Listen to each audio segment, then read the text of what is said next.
weird, no? Dati, pumapasok lang tayo dito kasi kailangan.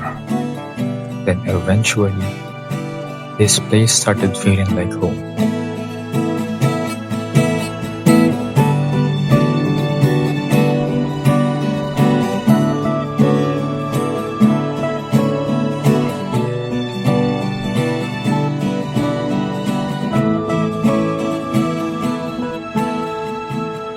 Hindi natin namalayan.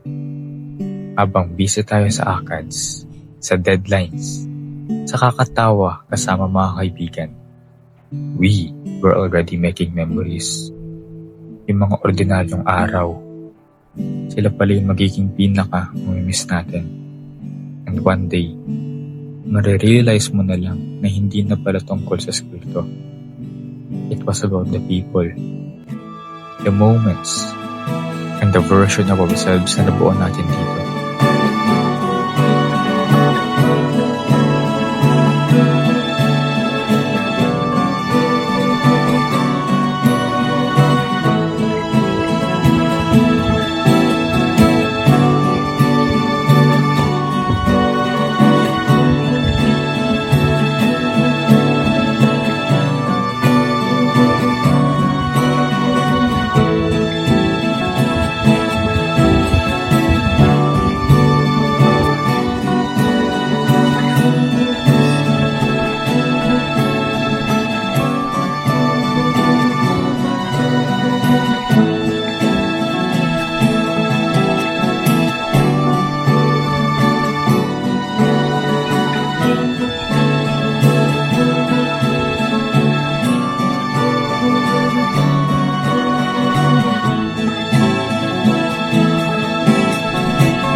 Maybe that's the saddest part about growing up.